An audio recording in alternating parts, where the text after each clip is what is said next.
नमस्कार, AB star news देख रहे हैं आप और मैं हूं आपके साथ सोहन सिंह। वक्त हो चला है हमारी देवभूमि का, जिसमें बात करेंगे उत्तराखंड की तमाम अहम खबरों की। शुरुआत करेंगे लैंसडाउन की खबर के साथ में। दरअसल पौड़ी के लैंसडाउन में विकास कार्यों को लेकर महाभारत देखने को मिल रही है। कांग्रेस नेता अनुकृति गुसाई ने भी विकास कार्यों को लेकर सवाल खड़े किए हैं। बता दें कि कुछ दिन पहले लैंसडाउन के विधायक दलीप रावत ने अपनी ही सरकार पर सवाल उठाते हुए कहा था कि सरकार लैंसडाउन का विकास करना भूल गई है, जिसकी वजह से उन्हें जनता को जवाब देना भारी पड़ रहा है। वहीं अब कांग्रेस पार्टी लैंसडाउन में विकास के काम ना होने के लिए विधायक दलीप रावत और बीजेपी सरकार को जिम्मेदार ठहरा रही है। कांग्रेस पार्टी ने लैंसडाउन में जन आक्रोश रैली का भी आयोजन किया था। इस दौरान बीजेपी सरकार का पुतला दहन भी किया गया।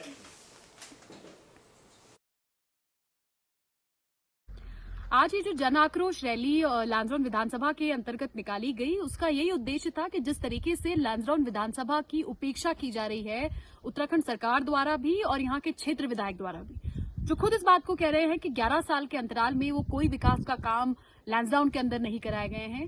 मैं सोचती हूँ कि जो अपने आप में एक दुर्भाग्यपूर्ण बात है और 11 सालों के अंदर लैंसडाउन को जिस दिशा में जाना चाहिए था, आज मैं सोचती हूँ कि दुर्भाग्य है हमारी विधानसभा का कि चाहे शिक्षा हो, स्वास्थ्य हो, रोजगार हो या लैंसडाउन की सड़कें हो, सारी व्यवस्था जो है लैंसडाउन के अंदर चरमराई हुई है। पर इसी के लिए आज ये आवाज उठाने का काम लैंसडाउन विधानसभा के अंदर कांग्रेस के कार्यकर्ताओं। उत्तराखंड पुलिस ने पुलिस वीक का आयोजन किया था। इस दौरान डीआईजी को विकास समेत तमाम कार्यों से जुड़ी कई सुझाव मिले हैं।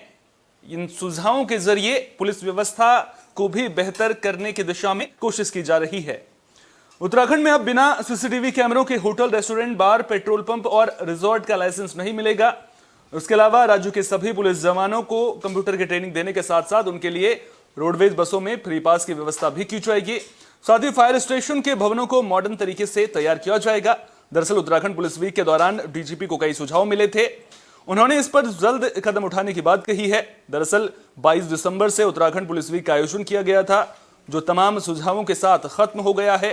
इन सुझावों में जनता ने सबसे ज्यादा ट्रैफिक की समस्या के समाधान और ड्रग्स पर कार्रवाई के लिए सुझाव दिए थे। वहीं पुलिस जवानों ने भी अपनी परेशानियों को अधिकारियों के सामने रखा।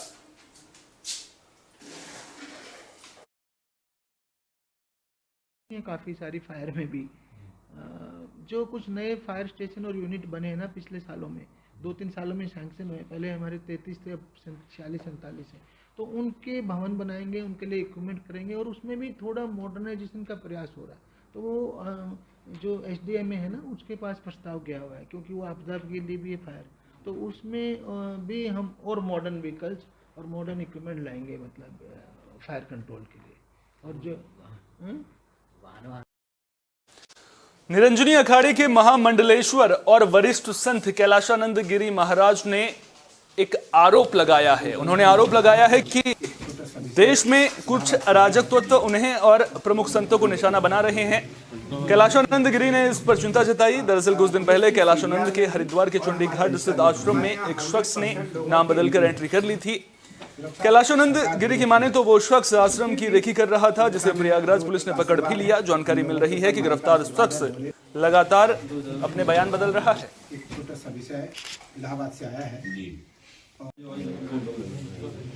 मैंने कहा कि एक संक्षिप्त रूप में मैं बताऊं। त्रिकाल भवंता जी का कल 2:36 पर हमारे पास फोन आया और इस पूरे घटने की जानकारी मुझे वो दी। उससे पहले वो पुलिस को सूचना भेज करके पुलिस से उस बालक को अरेस्ट करवाई।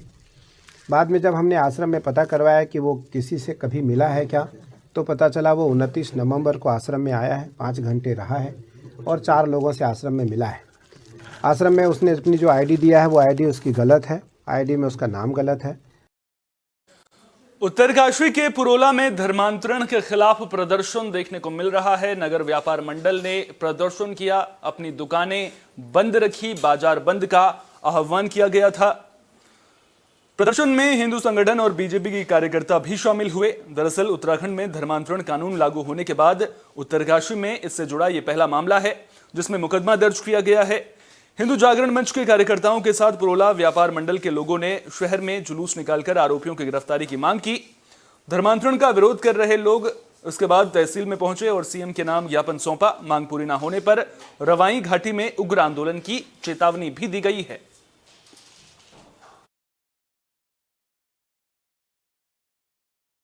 संबंध में आज धरना प्रदर्शन हुआ है कि ईसाई मशीनरी के लोगों के द्वारा यहाँ बड़े व्यापक स्तर पर विगत 1-1.5 वर्ष से धर्मांतरण का कार्य करवाया जा रहा था और उस पर कुछ स्थानीय लोगों का सहारा लेकर के ये बड़े स्केल पे लोगों का डाइवर्जन करवाया जा रहा था।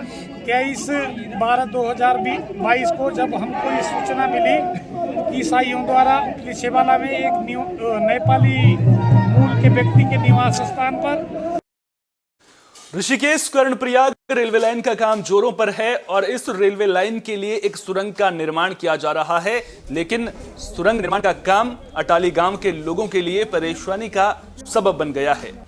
लोगों की खेती की जमीन सुरंग निर्माण की जद में आ चुकी है और लोगों के मकानों में भी दरारें पड़ने लगी हैं।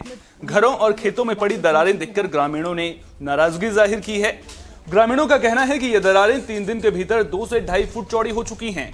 दरारों की वजह से लोगों में रेलवे विभाग के खिलाफ आक्रोश देखने को मिल रहा है। मामले की जानकारी मिलने के बाद तहसीलदार और रेलवे विभाग के अधिकारी मौके पर पहुंचे और ग्रामीणों से बात की।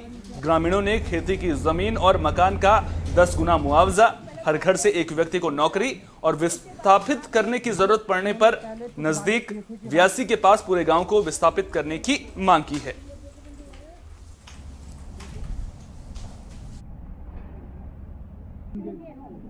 मैं ये कहना चाहता हूँ कि यहाँ पे जितने भी गांव वाले हैं वो सबका एक मत है कि यहाँ से वो अपने गांव को, अपनी जन्मभूमि को छोड़ना नहीं चाहते हैं। अगर हाँ ये लोग इस डेंजर जोन में हैं तो उनको यहीं पर इसी गांव में कहीं पे उनको 10 गुना भूमि दिया जाए जितना एक्वायर कर रही है ये रेल निगम, और हर घर से एक नौकरी चाहिए।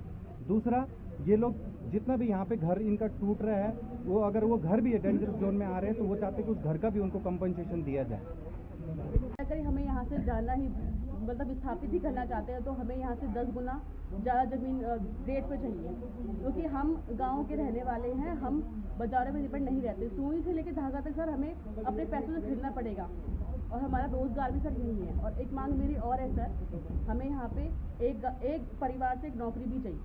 अगर ये हमें यहाँ से विस्थापित ही करना चाहते हैं कि आपको यहाँ जाना ही पड़ेगा, ये डेंजर जोन में आ चुका है। अगर डेंजर जोन में आना ही था तो पहले उन्होंने हमें आगाह क्यों नहीं करा।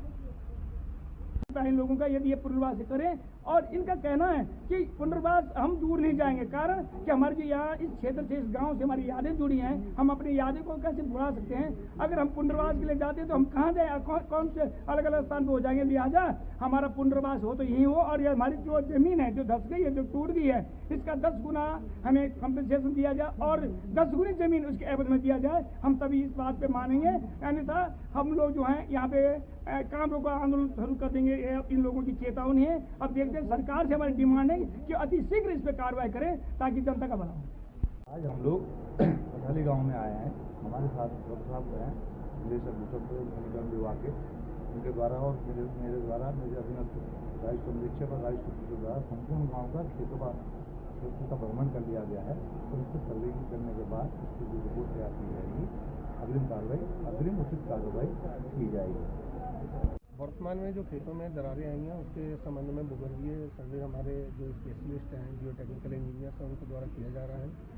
जल्दी इसकी रिपोर्ट आ जाएगी, उसके बाद ही कहा जाएगा कि इसका असर कहाँ तक है। द्वितीय, जो गांव वालों की जो भी डिमांड है वो हमारे उच्चाधिकारियों के समक्ष रखी जाएगी। उसी के लिए आज मैं आया हूँ। जल्दी गाँव वाले इस संबंध में अपना एक राय बना के अपना प्रस्ताव देंगे। उस प्रस्ताव को उच्चाधिकारियों को अवगत कराया जाएगा।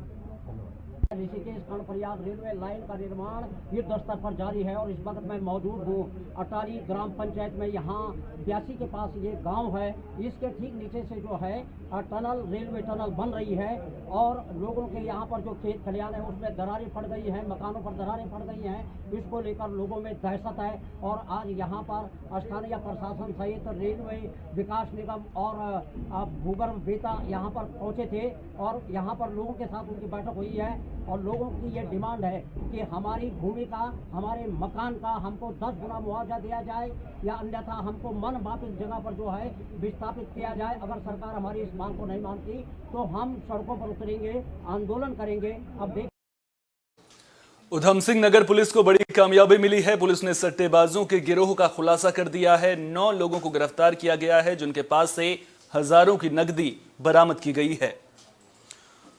तो उधम सिंह नगर जिले की पुलभटा थाना पुलिस को यह कामयाबी मिली है। पुलिस ने लोगों को उनके पैसों का 8 गुना अधिक पैसा बनाने का लालच देकर सट्टे का अवैध कारोबार करने वाले गिरोह का खुलासा किया है। पुलिस ने 9 लोगों को हजारों की नकदी के साथ गिरफ्तार कर लिया है। मौके से मिली डायरी और मोबाइल फोन से सट्टे के अवैध कारोबार में पिछले कुछ महीनों में करोड़ों रुपए के अवैध व्यापार का मामला भी सामने आया है। ये लगातार क्षेत्र में जो है जुए और सट्टे की शिकायत मिल रही थी, तो इसी क्रम में जो है क्षेत्राधिकारी की इच्छा के नेतृत्व में टीम हमारी काम कर रही थी, जिसको एसओ पुलबट्टा लीड कर रहे थे। तो इसी क्रम में एक बड़ी सफलता उन्हें मिली है, जिसमें एक मुख्य आरोपी जो है, मुख्य बुकी जो है पवन कुमार, इनको अरेस्ट किया गया है और इसके साथ कुल मिलाकर के 9 अभियुक्तों को अरेस्ट किया गया है और 9 अभियुक्तों से बड़ी मात्रा में कैश बरामद हुआ है। साथ में इनके साथ हमने कुछ मोबाइल भी जब्त किए हैं और इन मोबाइलों में बड़ी संख्या में इनके लेन देन का विवरण दर्ज है और साथ में जो लोग ऋषिकेश के पूर्णानंद घाट पर एक बाबा की पीट कर हत्या करने का मामला सामने आया था। पुलिस ने मामले में 2 युवकों को गिरफ्तार कर कोर्ट में पेश किया, जिसके बाद दोनों को सलाखों के पीछे भेज दिया गया है।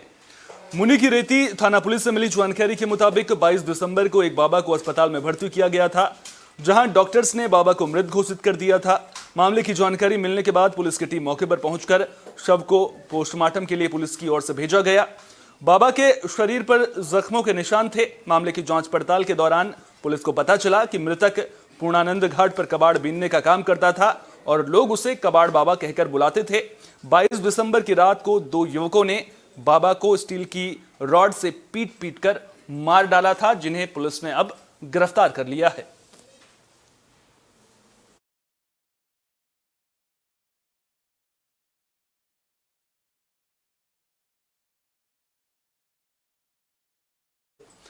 उत्तराखंड की खबरों के खास बुलेटिन हमारी देवभूमि में फिलहाल के लिए इतना ही। देश दुनिया की तमाम अहम खबरों के लिए बने रहिए AB स्टार न्यूज के साथ, क्योंकि यहां पर खबरों का सिलसिला कभी नहीं थमता।